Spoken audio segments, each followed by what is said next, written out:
शुरुआत करते हैं दोस्तों आज के न्यूज़पेपर की। हम पहली जो न्यूज़ डिस्कस करने वाले हैं वो किसानों द्वारा बोई जाने वाली फसलों के अनुमान से आधारित है। किसान लोगों ने इस बार फसलों की जो बुआई है वो कम करी है। पार्टिकुलरली आप देखेंगे कुछ ऐसे अनाज हैं जिन पर किसानों को एमएसपी नहीं मिल पाती है, तो किसान उन लोगों को बहुत कम बोते हैं। मैं अपने गांव के खुद की यदि बात करूं तो मेरे गांव वाले एरिया में आप देखेंगे सबसे ज़्यादा जो है धान लगाया जाता है। कुछ टाइम पहले, यदि आज से 10 साल पहले का रिकॉर्ड यदि आप उठा करके देखेंगे तो हमारे एरिया में बारिश के समय में धान और सोयाबीन दो मुख्य फसलें हुआ करती थी।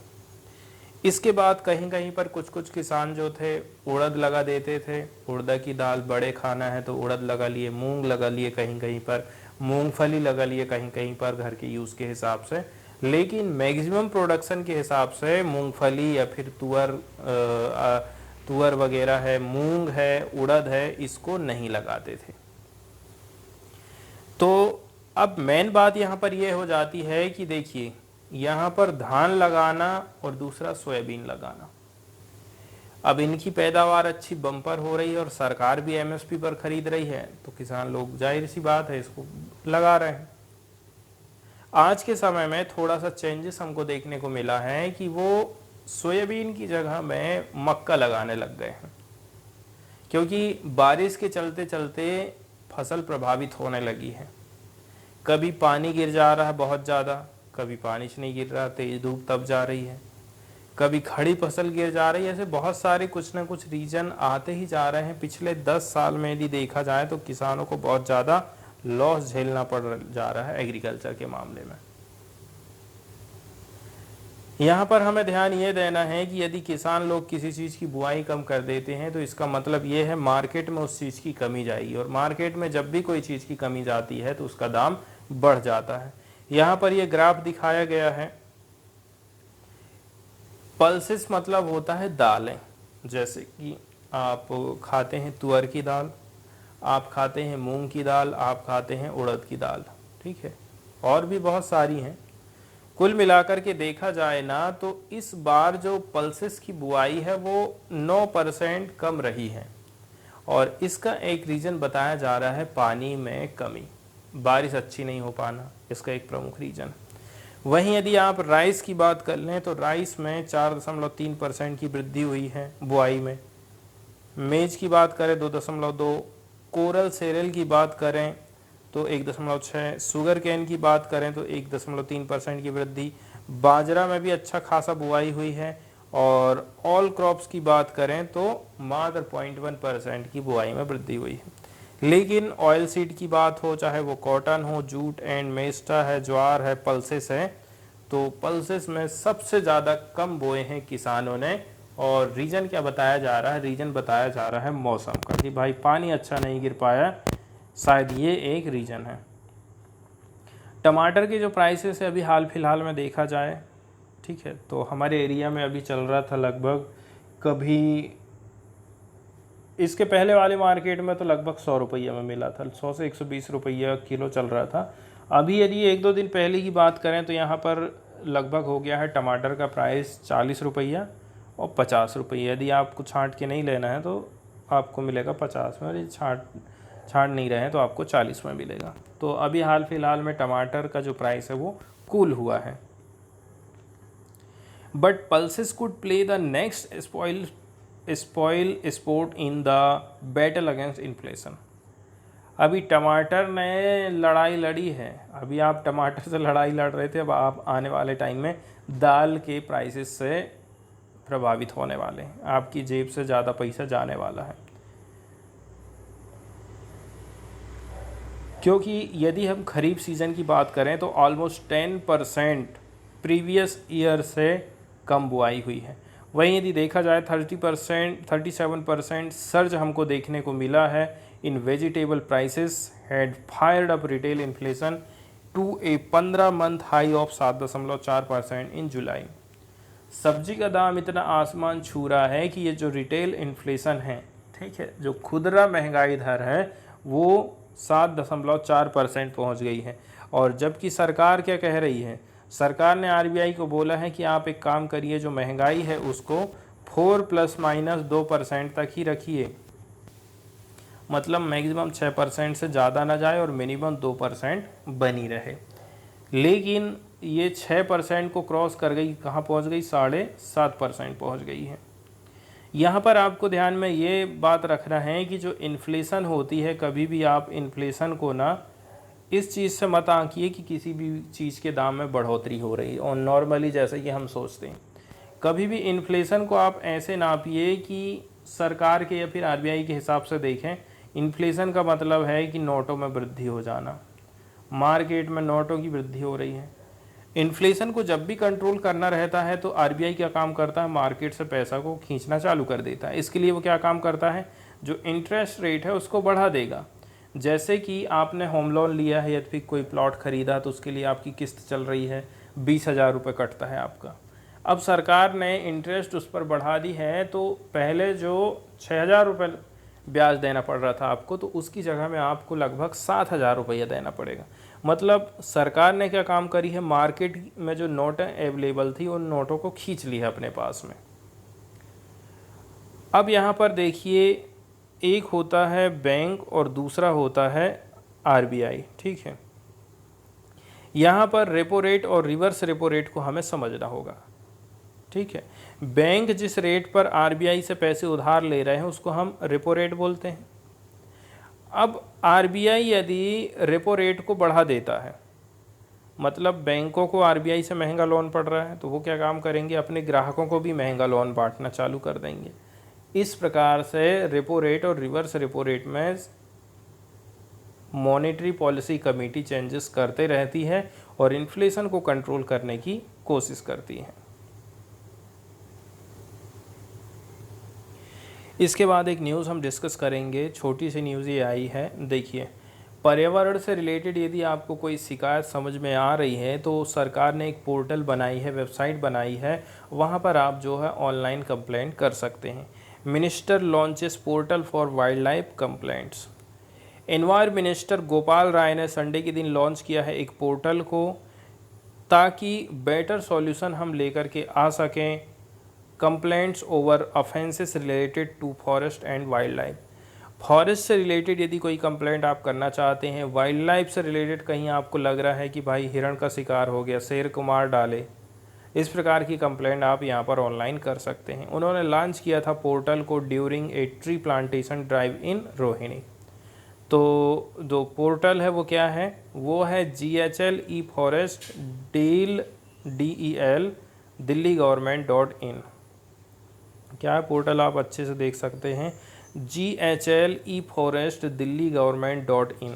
People can check the status of their complaint. और अच्छी बात यह है, आप अपनी कंप्लेंट का स्टेटस भी चेक कर सकते हैं। It will also enable better coordination with in the government, ऐसा कहना है इन्वायरमेंट मिनिस्टर का। तो सरकार के जो अलग अलग विभाग बनाए गए हैं उनके बीच में कोऑर्डिनेशन करके भी काम किया जाएगा इस वेबसाइट के माध्यम से। जिस प्रकार से अभी ये एनवायरनमेंट को लेकर के एक वेबसाइट बनाई है सरकार, इसी प्रकार की कोई और वेबसाइट बना देती जिसमें मैं मेरी जो समस्या है उसको अपलोड कर पाता, तो कितना अच्छा रहता, सरकार का तो काम बढ़ जाता। लेकिन चलिए ठीक है, इस प्रकार से कुछ सरकारें, जैसे कि मध्य प्रदेश की सरकार ने जो है एक CM हेल्पलाइन चालू करी है। वहाँ पर यदि आपका कोई भी दिक्कत है तो आप फ़ोन लगा सकते हैं। जैसे कि आपका जाति प्रमाण पत्र नहीं बन पा रहा है, तुरंत आपने 1080 या फिर जितना भी नंबर है उसमें कॉल कर दिया। एग्जाम्पल के तौर पर यदि हम बात करें तो हमारे एक मामा हैं, हमारे गांव में क्या होता है ना, अभी जो प्रधानमंत्री आवास योजना चल रही है उसमें 1,20,000 रुपये मिलता है, एक घर, एक जो पक्का मकान बन रहा है। इसमें से जो 20,000 रुपया है ना वो सरपंच खा लेता है, ठीक है। अब मजबूरी में गांव वाले देती भी हैं, नहीं देंगे तो वो पता नहीं उनकी कितनी पीढ़ी गुजर जाएगी तो भी उनका पक्का मकान का नाम ही नहीं आएगा। ऐसा ऐसा घपला कर देते हैं सरपंच और सचिव मिल करके। अब बेचारे लोग दे रहे हैं, उनका घर का कहना चाहिए घर का नंबर आ रहा है, नाम आ रहा है, और फिर घर बनना चालू हो जा रहा है। तो ये 20,000 रुपया जो है सरपंच खा ले रहे हैं, ठीक है। और इतना पैसा खाने के बाद आप उसकी कोई कंप्लेन नहीं कर पा रहे हैं, आपको समझ में ही नहीं आ रहा कि क्या करें क्या नहीं करें। वहाँ तो गांव वाले इतना शुक्र मनाते हैं कि चलो कम से भी कम हमारा घर का नंबर आया तो कम से कम बन तो रहा है, बन तो जाएगा। अब जब मैंने मामा से एक बार बात किया था, मैं बोला मामा हमारे गांव में तो सरपंच 20-20 हज़ार रुपये खा रहा है प्रधानमंत्री आवास योजना के अंतर्गत, ठीक है। तो मैं बोला आपको कितना मिला, सरपंच खाया क्या कुछ? तो मामा बोले थे कि देखो मैं मांग तो मेरे से भी रहा था, मैं कर दिया कंप्लेन सीएम हेल्पलाइन में, ठीक है। तो पूरा तुरंत मेरे को पूरा पैसा आया और 1 रुपया भी मेरे को देना नहीं पड़ा। तो इस प्रकार से थोड़ा सा लोग जागरूक हों, हम भी जागरूक हों, ठीक है, तब जा कर के हम क्या कर सकते हैं, थोड़ा सा अपने आप को बचा सकते हैं। इसके बाद हम सीधे चलते हैं एडिटोरियल वाले हिस्से की तरफ और देखते हैं प्रमुख एडिटोरियल्स को। तो जो आज का मेन जो हमारा एडिटोरियल रहेगा वो पायलट्स लोगों की लाइफ से रिलेटेड है। पायलट्स लोगों की लाइफ कैसी रहती है और कैसे करके उनकी जो लाइफ है सीधे सीधे जुड़ी हुई है किसी भी हवाई जहाज़ के दुर्घटना से। देखा जाए तो कंटिन्यू जब उनसे काम लिया जाएगा, जैसे कि नॉर्मली आप ये सोचते हैं कि आप 8 घंटे की ड्यूटी कर रहे हैं, ठीक है, आप 8 घंटे की एक शिफ्ट है उसमें काम कर रहे हैं, आपको कहा जाएगा कि अगले 8 घंटे कोई ऑपरेटर नहीं आया है, आपको अगले 8 घंटे और चलाना है। मतलब आपने मॉर्निंग शिफ्ट किया है, आप फिर बी शिफ्ट करिए। अब कंटिन्यू जब आप काम कर रहे हैं और आपको रेस्ट भी नहीं मिल रहा है तो जाहिर सी बात यह है कि आपको थकान महसूस होगी। थकान महसूस होने के बाद आपका दिमाग भी रेस्ट करना चाहेगा, दिमाग रेस्ट करना चाहेगा, धीरे धीरे करके आपकी आँख भी जो है झपकने लग जाएंगी और जैसे ही आँख झपकी वैसे ही इधर दुर्घटना, वैसे ही एयरप्लेन आपका क्रैश हो गया।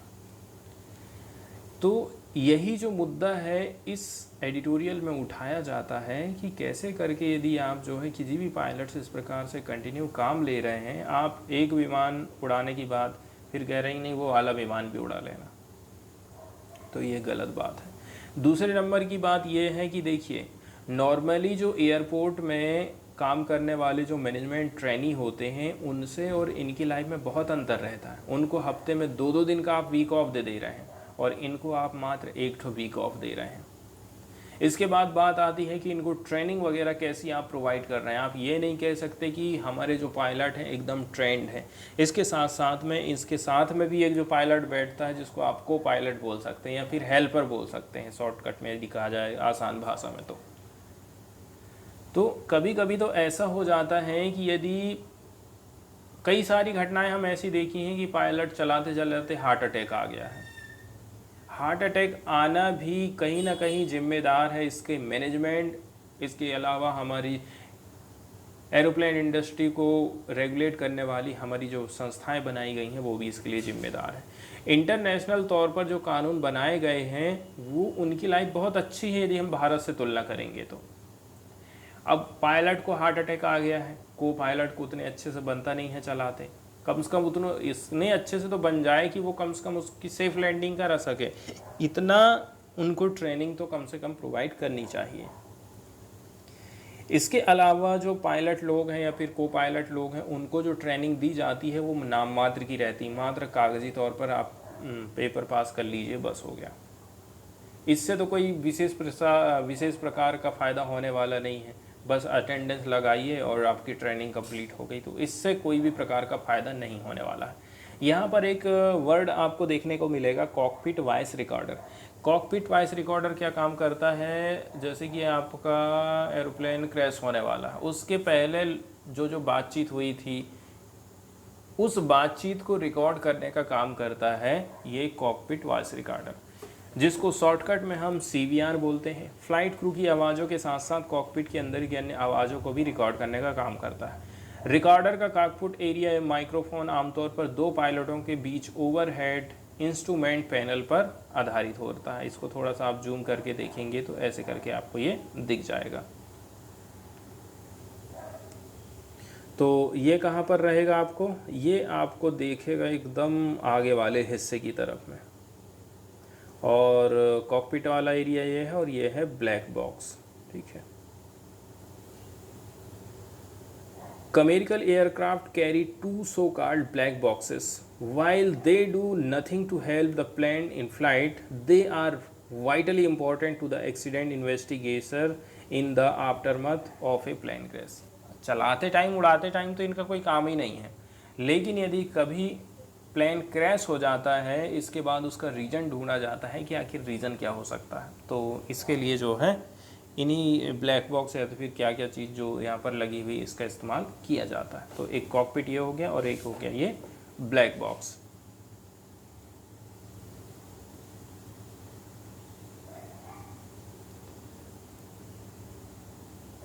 अब इस एडिटोरियल में हमारे लिए जो सबसे इम्पोर्टेंट चीज़ फैक्ट निकल कर के यहाँ पर आ रही है वो ये है कि किस प्रकार से यदि आप किसी से कंटिन्यू काम ले रहे हैं ना, तो क्या उसको हार्ट अटैक आ जाएगा? इससे ज़रूर आ सकता है। क्या उसका जो ब्लड प्रेशर है वो प्रभावित हो सकता है? तो ज़रूर प्रभावित हो सकता है।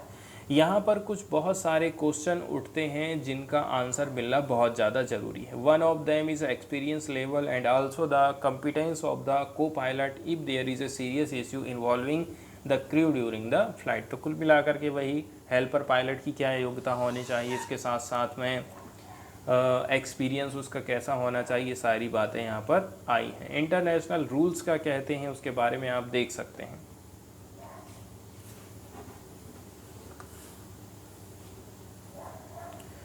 Duty time and fatigue level की यदि हम बात करें तो जो क्रू है उसके लिए जो ड्यूटी टाइम है वो ऐसा नहीं है कि 8 घंटे की नौकरी सबके लिए फिट बैठ रही है या फिर 2-2 शिफ्ट कर लेना सबके लिए फिट बैठ जा रहा है। ये इस बात का हमको ध्यान देना। इसके अलावा फैटिग का जो लेवल है, आप कितना ज़्यादा थक गए, थकते जा रहे हैं, इसकी भी अलग अलग इंसानों की अलग अलग कैपेसिटी होती है अलग अलग टाइम में। Circadian low comes into play in the hours that fall from midnight to sunrise. कौन कौन सा रिस्क इससे हो सकता है? तो हार्ट लेवल जो है आपका राइस हो जाता है। आज से यदि आप 60 साल पहले की बात कर लें, एक साइंटिफिक स्टडी है उसमें ये पता चला है कि जो स्ट्रेस लेवल रहता है during the approach to land, मतलब आप यहाँ से उड़ान भरे हैं और पहुँचने वाले हैं, उस टाइम में आपको बहुत ज़्यादा स्ट्रेस रहता है, specially in adverse weather condition. और ख़ास करके जब मौसम ख़राब हो तो एकदम पायलट का तो दिमाग ही ख़राब हो जाता है। इससे क्या होता है ना कि जो हार्ट का लेवल है वो 240 बीट्स पर मिनट या फिर इससे भी ज़्यादा हो सकता है। इसके अलावा हमारे जो ग्लैंड्स होते हैं और जो शुगर लेवल है वो भी डायरेक्टली इंक्रीज हो जाता है। Adrenal glands kick in and a body faces severe sugar depletion. इसके अलावा आप ये देखेंगे ये जो एड्रिनल ग्लैंड्स होता है, अधिवृक्क जो ग्रंथियां होती हैं वो सक्रिय हो जाती हैं और हमारे शरीर में शर्करा की गंभीर कमी हो जाती है। इसके अलावा नींद की कमी, और तो आप जो पलक अलग झपक रहे हैं जिसको आप सूक्ष्म नींद बोल रहे हैं। अत्यधिक अनुभवी चालक दल से जुड़ी घटनाओं के विश्लेषण ने इसे एक कारण के रूप में पहचाना है कि नींद नहीं पूरी हो पाई है, क्या करेगा बेचारा, चलाते चलाते झपकी आ गई, गए सब लोग।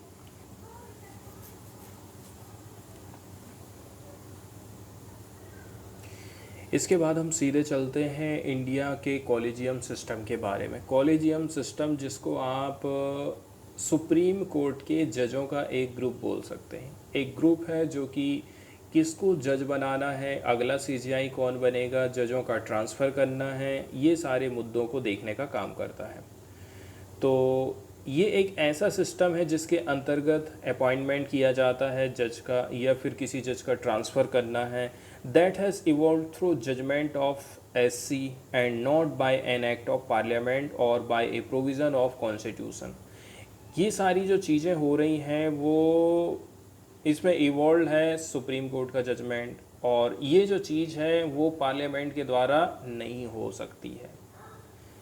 इस सिस्टम के इवोल्यूशन की यदि हम बात करें तो फर्स्ट जज केस आया था 1981 का। इसमें डिक्लेयर किया गया था the primacy of CGI's recommendation on judicial appointment and transfer can be refused for cogent reason. यहाँ पर एक वर्ड यूज़ किया गया है कोजेंट, मतलब ठोस रीज़न। देखिए यहाँ पर सबसे ऊपर में रहेगा अपना CGI, chief justice of India हमारे सबसे ऊपर रहेंगे। अब इन्होंने जो रिकमेंडेशन दे दिया है जुडिशियल अपॉइंटमेंट को लेकर के, उसमें प्राइमेसी रहेगी किसकी, सीजीआई की। और यदि वो मना भी कर रहे हैं तो इसके लिए ठोस कारण होना चाहिए। The ruling gave the executive primacy over the judiciary in judicial appointment for the next 12 years. लेकिन यहाँ पर आप देखेंगे जो एग्जीक्यूटिव की प्राइमेसी है वो जुडिशियरी है, जुडिशियरी के ऊपर है, जुडिशियल अपॉइंटमेंट के लिए वो नेक्स्ट 12 ईयर्स के रहा था। सेकेंड जज केस जो आया, सुप्रीम कोर्ट ने इंट्रोड्यूस किया था collegium system, holding that consultation really meant concurrence, concurrence मतलब सहमति है। अब यहाँ पर जो महत्वपूर्ण फैसले आए हैं इसको थोड़ा सा हम समझ लेते हैं। मतलब कि पहला जो फर्स्ट के जज केस आया था, इसमें क्या कहा गया है कि जो सीजीआई की सुझाव है इनकी प्रधानता को ठोस कारण के चलते चलते आप मना भी कर सकते हैं। कौन मना करेगा, राष्ट्रपति मना करेगा, क्योंकि ये जो ग्रुप है सबसे पहले तो ये नाम सजेस्ट करता है, राष्ट्रपति के पास में भेजा जाता है इसको, ठीक है। फिर राष्ट्रपति जो है अपनी सहमति व्यक्त करता है कि नहीं वास्तव में इनको सीजीआई बनाना चाहिए कि नहीं बनाना चाहिए। तो यदि उसको कहीं कोई ठोस कारण पता चला तो वो सीजीआई ने जो बात कही उसको पलट देगा, कहेगा नहीं नहीं ऐसा नहीं होगा, इनको नहीं बना सकते अपन।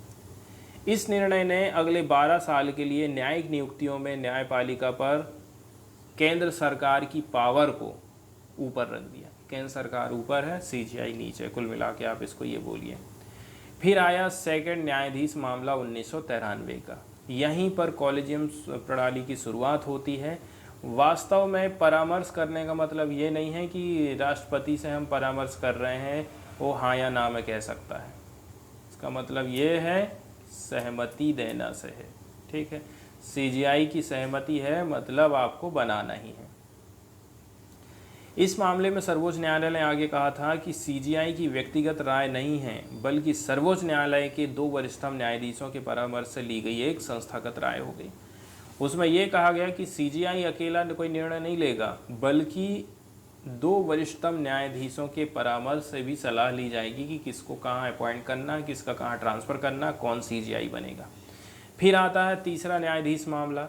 राष्ट्रपति द्वारा जारी एक प्रेसिडेंशियल रेफरेंस आर्टिकल 143 के बाद सर्वोच्च न्यायालय ने 5 सदस्यीय निकाय के रूप में कॉलेजियम प्रणाली का विस्तार किया था, जिसमें सीजीआई बैठता है और उनके 4 सीनियर मोस्ट जज बैठते हैं। इसको हम बोलते हैं कॉलेजियम सिस्टम। तो कॉलेजियम सिस्टम कैसा हो गया, सबसे ऊपर है हमारे सीजीआई, इसके अलावा 4 ठो सीनियर जज यहाँ पर बैठ रहे हैं जो बोल रहे हैं कि इनको जज बना दो, इनको यहाँ से वहाँ ट्रांसफ़र कर दो, इनको सीजीआई बना दो। ये किसको बोलते हैं, राष्ट्रपति को बोलते हैं। कॉलेजियम प्रणाली का प्रमुख की बात करें तो कौन है, सर्वोच्च न्यायालय के कॉलेजियम की अध्यक्षता सीजीआई करता है और इसमें सर्वोच्च न्यायालय के 4 अन्य वरिष्ठतम न्यायाधीश भी शामिल रहते हैं।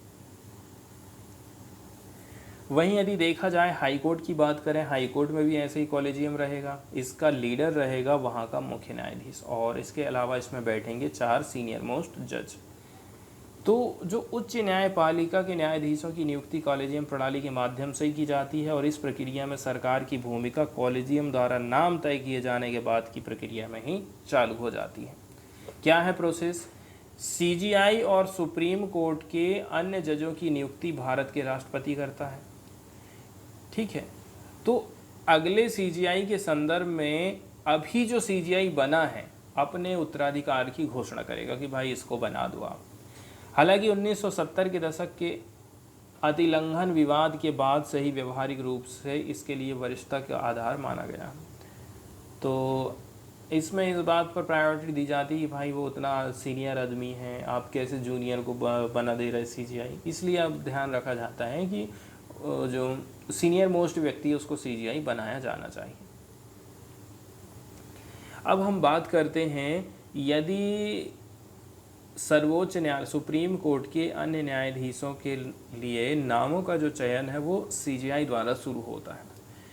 सीजीआई कॉलेजियम के बाकी सदस्यों के साथ साथ उस उच्च न्यायालय के वरिष्ठतम न्यायाधीश से भी परामर्श करता है जिसे न्यायाधीश पद के लिए न्यायाधीश का पद देना है।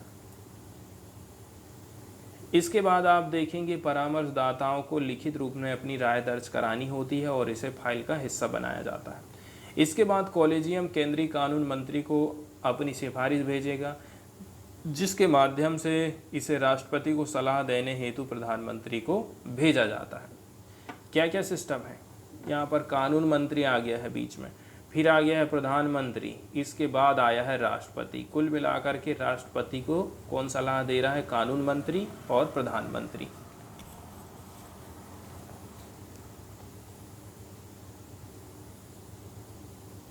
अब यदि हम बात करें हाई कोर्ट के मामले में, जैसे कि हाई कोर्ट के मुख्य न्यायाधीश की बात कर रहे हैं, चीफ जस्टिस की बात कर रहे हैं, तो हाई कोर्ट के मुख्य न्यायाधीश की नियुक्ति इस आधार पर करते हैं कि मुख्य न्यायाधीश के रूप में नियुक्त होने वाला आदमी संबंधित राज्य से ना होकर के किसी अन्य राज्य से होना चाहिए। तो ये बहुत अच्छी व्यवस्था है। हालांकि ये जो निर्णय है कॉलेजियम सिस्टम ही लेगा। हाई कोर्ट के न्यायाधीशों की सिफारिश सीजीआई और 2 सीनियर मोस्ट न्यायाधीशों वाले एक कॉलेजियम द्वारा करी जाती है। हालांकि इसके लिए प्रस्ताव को संबंधित हाई कोर्ट के वर्तमान मुख्य न्यायाधीश द्वारा अपने 2 सीनियर मोस्ट सहयोगियों से परामर्श के बाद ही पेश किया जाता है। इसके बाद जो भी निर्णय आया इनको मुख्यमंत्री को भेज दिए, जो इस प्रस्ताव को केंद्रीय कानून मंत्री के पास भेजेंगे, फिर वो भेजेंगे राज्यपाल को कि भाई ऐसा ऐसा है, इनको बनाना है। इसके बाद यहाँ पर जम्मू कश्मीर से रिलेटेड एक मुद्दा आया है कि जम्मू कश्मीर से रिलेटेड एक सुनवाई हुई थी सुप्रीम कोर्ट में काफ़ी साल पहले। उसमें जैसे भारत ने अभी क्या काम किया है, जम्मू कश्मीर को अपने उसमें शामिल कर लिया है, ठीक है, स्पेशल स्टेटस हटा दिया है। तो लेकिन इस प्रकार से जो स्पेशल स्टेटस है आप नहीं हटा पाते। कैसे नहीं हटा पाते, इसका थोड़ा सा सुप्रीम कोर्ट में कुछ सुनवाई हुई थी, उससे रिलेटेड यहाँ पर बताया जाता है। 1971 का ये जजमेंट है। यहाँ पर ये बताया जाता है कि यदि गवर्नर ने डिसॉल्व कर दिया है स्टेट की लेजिस्लेटिव असेंबली को और उसने स्टेट की पावर को ले लिया है, तो यहाँ पर कोई भी क्वेश्चन ही नहीं उठता है कि आप जो है वहाँ पर राष्ट्रपति शासन लगा सकते हैं। by claiming failure of the constitutional machinery under article 356।